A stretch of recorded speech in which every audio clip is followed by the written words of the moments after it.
주께서 밭고랑에 물을 넉넉히 대사 그 이랑을 평평하게 하시며 또 단비로 부드럽게 하시고 그 싹에 복을 주시나이다.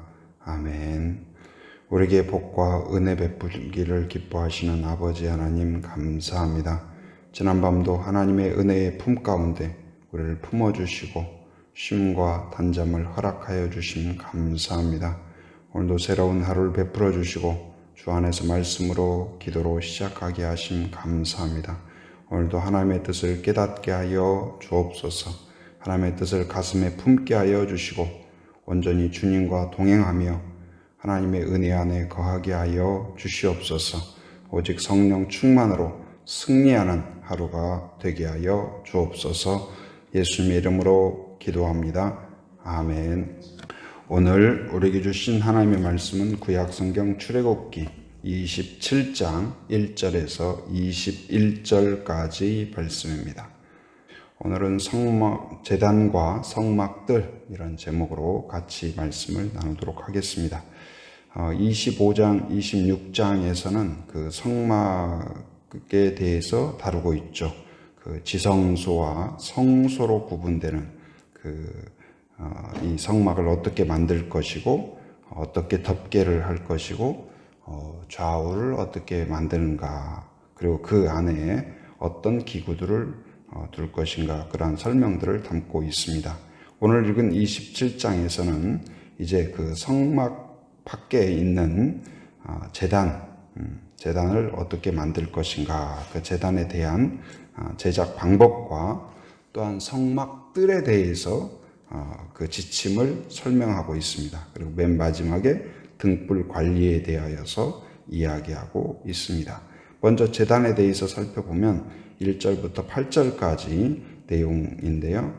이제 거기 1절 같이 한번 읽어봅니다. 시작.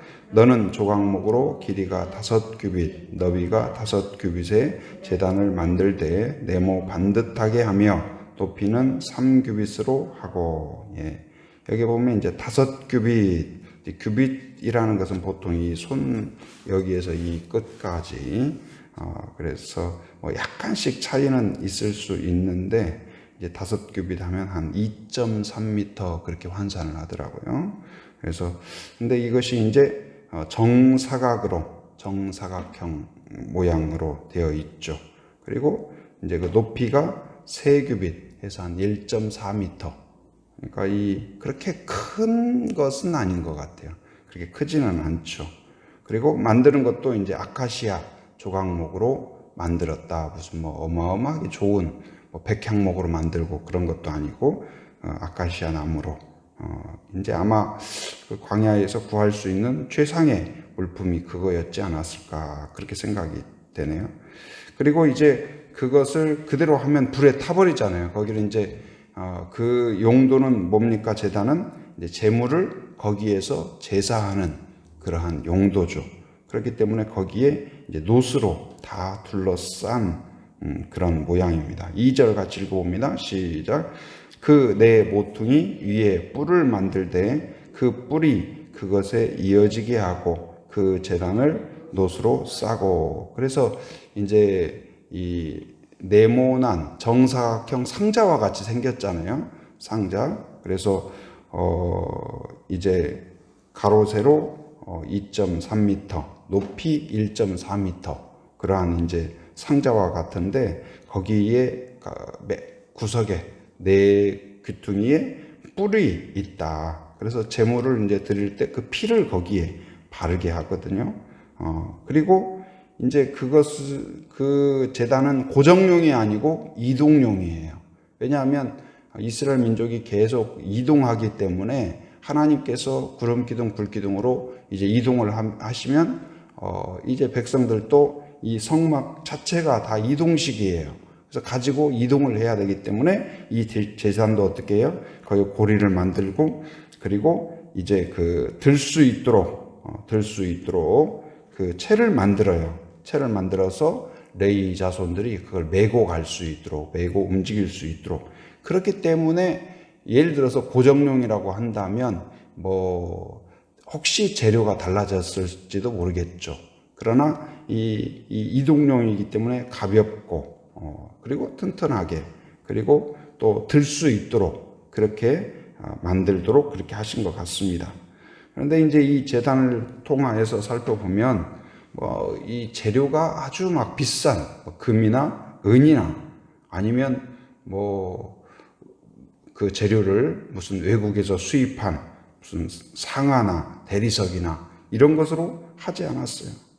그곳에서 구할 수 있고 그리고 어쩌면 굉장히 서민적인 재료인 노스로 둘러싼 그러한 물품입니다. 곧 이제 이 재단의 가치는 무엇으로 만들었느냐, 얼마나 그 값이 나가냐. 그러니까 금반지 우리가 결혼하게 되면 반지를 주고 받잖아요.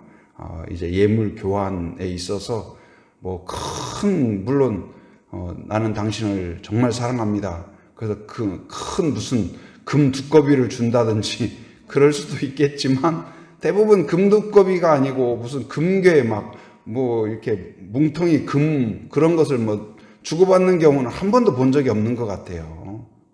아무리 돈 있는 집안이라고 해가지고 무슨 금 가방을 하나씩 이렇게 전해준다든지 그런 경우는 거의 못 봤어요.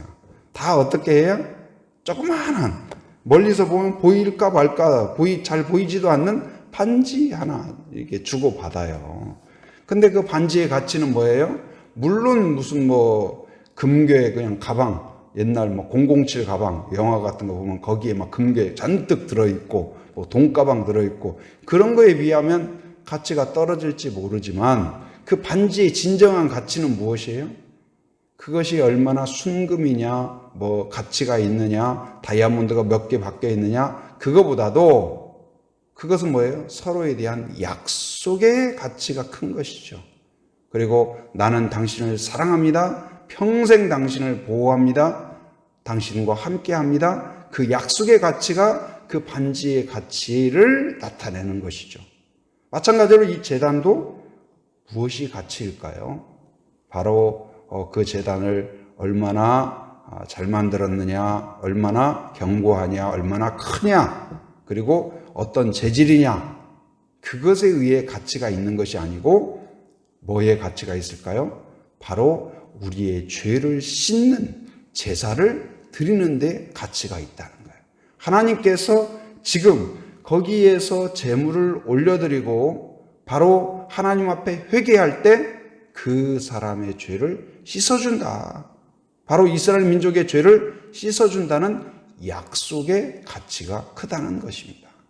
곧 우리의 이 믿음의 공동체의 가치도 마찬가지예요. 교회의 가치도 마찬가지고 예배의 가치도 마찬가지예요. 몇 명이 예배를 드리느냐, 얼마나 예배당이 화려하냐, 얼마나 무엇으로 만들어졌느냐, 어떤 시스템이 가동되느냐, 그런 것이 중요한 것이 아니라 두세 사람이 내 이름으로 모인 곳에 나도 함께 하겠다는 그 약속의 가치가 큰 것이죠.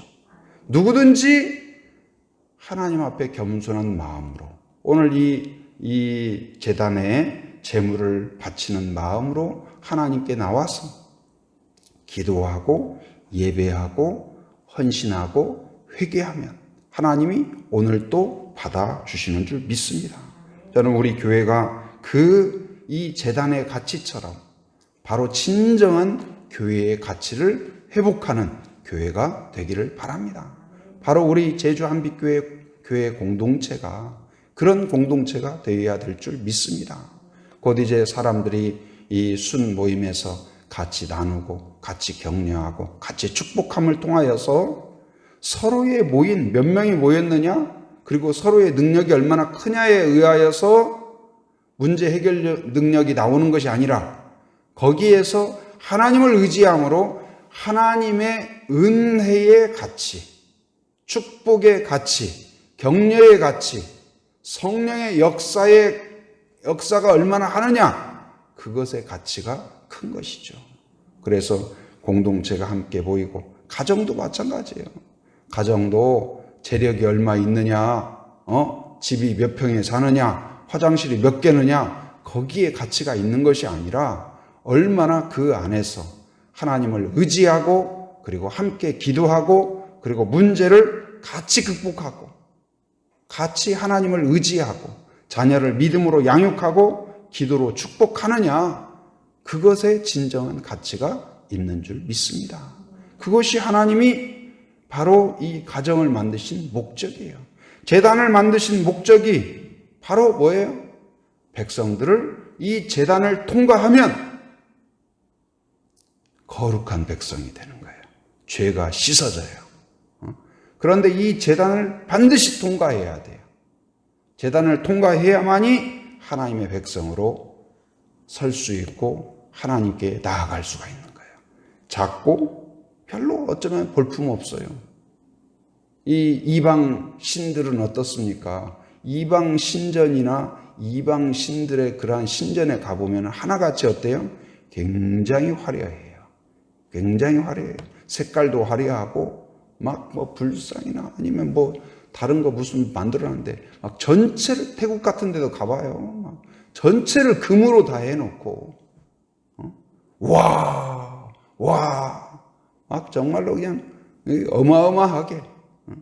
그러나 오늘 우리의 신앙의 가치는, 그리고 오늘 지금 하나님께서 말씀하시는 제단의 가치는 그런 화려함에 있는 것이 아니고 바로 죄 용서, 우리를 속지 않은 그 가치에 있음을 믿으시기 바랍니다.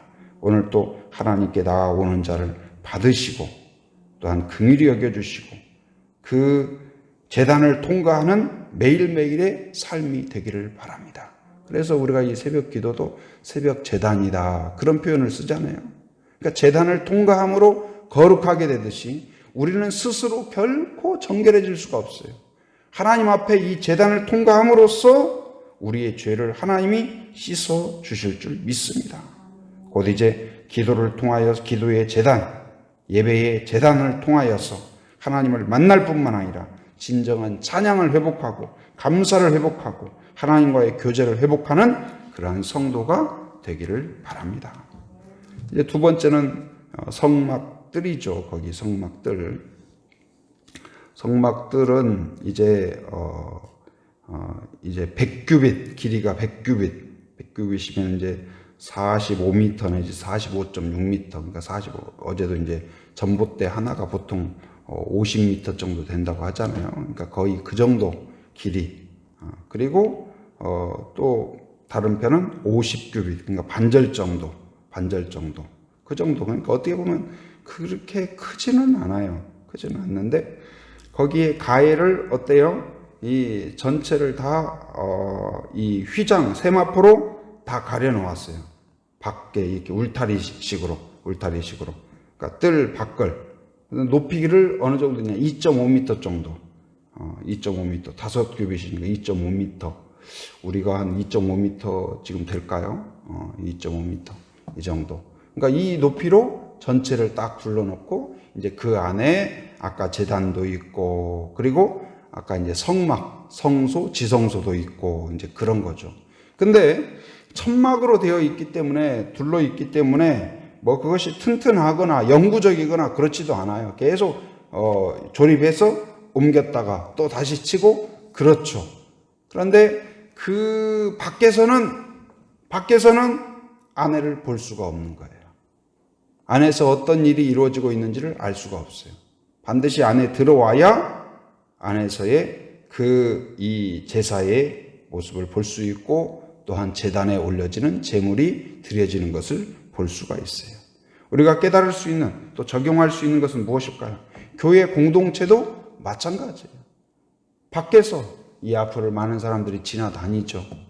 교회가 그러네. 어떻게 뭐 비상적으로 생각할 수 있죠.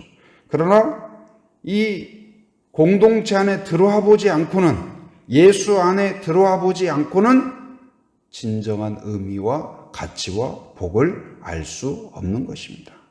진정한 예수 안에 들어옴으로써, 그리고 교회 공동체 안에 들어옴으로써 진정한 예배의 가치, 그리고 예수 안에 있는 그 보물들을 누릴 수 있다는 것을 기억하는 성도가 되기를 바랍니다.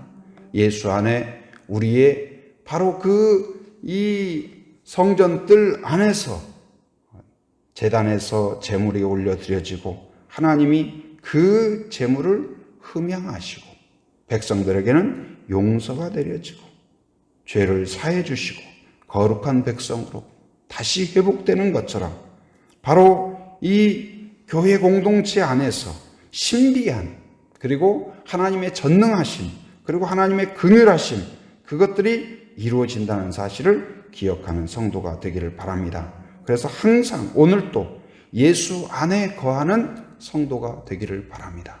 하나님의 능력이 나타나고 하나님의 지혜가 공급되고 성령의 인도함이 있는 예수 안에 거하는 삶, 예수님과 동행하는 삶이 여러분 가정과 또한 일터와 모든 일상 가운데 지속되기를 주님의 이름으로 축원합니다. 은혜로우신 아버지 하나님 감사합니다. 오늘도 저희들을 불러주시고 함께 기도할 수 있도록 은혜 주신 것 감사합니다. 오늘 제단과 성막들에 대해서 함께 살펴보았습니다. 하나님 제단의 가치는 그 크기에 있는 것도 무슨 재질로 만들었는가도 아니고 그 제단을 통과할 때 그들의 죄가 사해지는 하나님의 은혜와 속죄에 있음을 깨닫게 하심 감사합니다. 하나님 우리의 예배마다 그러한 제단이 되게 하여 주옵소서. 하나님의 은혜가 있는 제단이 되게 하시고 우리 교회의 모든 공동체마다 가정마다 또한 순마다 또한 예배마다 하나님의 속죄와 은혜와 긍휼이 있는 제단이 되게 하여 주시옵소서. 또한 성전뜰 안에 하나님 이 성막들 안에 들어와야 하나님 제사가 있고 은혜가 있고 깨달음이 있는 것처럼 오늘 또 예수 안에 거하는 저희들이 되게 하여 주시옵소서. 가정과 성도들과 모든 계획과 생각이 예수 안에 거하게 하여 주시고 예수님으로 인하여 주시는 그 풍성함을 경험하고 보고 체험하고 증언하는 저희들 되게 하여 주시옵소서. 또 부족한 종 늘 영적인 리더십을 허락하여 주시옵소서. 지혜를 주시고 말씀을 쉽고 명확하고 바르게 전할 수 있도록 인도하여 주시옵소서. 환우들을 축복하며 기도합니다. 하나님 전능하신 손길로 만져 주시옵소서. 암을 씻어주시고 디스크를 치료하여 주시옵소서. 연약한 부분을 강건하게 하여 주시옵소서. 두통이 사라지게 하여 주시옵소서. 마음의 우울증과 답답함과 또한 하나님 절망적인 모든 마음들을 씻어주시고 기쁨과 감사와 평강으로 바꿔 주시옵소서. 하나님 또 비택자 교육을 앞두고 있습니다. 한 분 한 분 택하시고 세워주심 감사합니다. 그 가치와 그 은혜를 깊이 기억하고 온전히 감사하며 겸손한 마음으로 하나님 아버지 또한 함께 할 수 있도록 인도하여 주옵소서. 이 교육 과정을 통하여서 태도를 바꿔주시고 자세를 바꿔주시고 하나님을 향하여서 새로운 각오와 결단으로 서게 하여 주시옵소서. 주님 말씀하시면 순종하겠습니다. 주님과 동행하겠습니다 하는 결단으로 나아가는 종들이 되게 하여 주시옵소서. 동역하는 교역자, 교사, 순장들을 지켜주시고 하나님 영적인 리더십을 허락하여 주시옵소서. 하나님 늘 주님을 생각하며 하나님 순종하고 충성을 다하는 종들이 되게 하여 주시옵소서. 오늘도 비 내리는 날씨에 하나님의 은혜를 사모하며 나온 하나님 한 분 한 분 기억하여 주시고 마음에 믿음을 더하여 주시고 기쁨을 더하여 주시고 확신을 더하여 주시옵소서. 기도하는 기도의 제목마다 하나님께서 은혜를 베풀어 주시고 오늘 제단을 통하여서 하나님이 만나 주신 것처럼 이 시간 기도를 통하여서 만나 주시옵소서. 응답하여 주시옵소서. 복을 허락하여 주시옵소서. 오늘 또 삶의 현장을 살아가는 모든 성도들을 기억하여 주시고 안전과 건강을 지켜주시고 더러운 것들을 막아주시고 악한 것들을 치워 주시옵소서. 하나님 아버지 오늘 또 이곳저곳을 왕래할 때마다 안전운행하게 하여 주시옵소서. 또는 해외에 육지에 군에 있는 가족들 자녀들 성도들을 기억하여 주시고 오고 가는 모든 소식마다 복된 소식 은혜로운 소식 되게 하여 주시옵소서. 지금은 우리 주 예수 그리스도의 은혜와 하나님의 풍성하신 사랑과 성령의 교통하심 인도하심의 역사가 오직 제단을 통하여서 하나님을 만나고 하나님의 은혜를 경험하듯이 이제 예배를 통하여 예수 안에서 새롭게 되기를 간구하며 소망하며 확신하는 한 사람 한 사람 머리 위에, 가정 위에, 일터 위에, 사역 위에 지금으로부터 영원토록 함께 하시기를 간절히 축원하옵나이다. 아멘.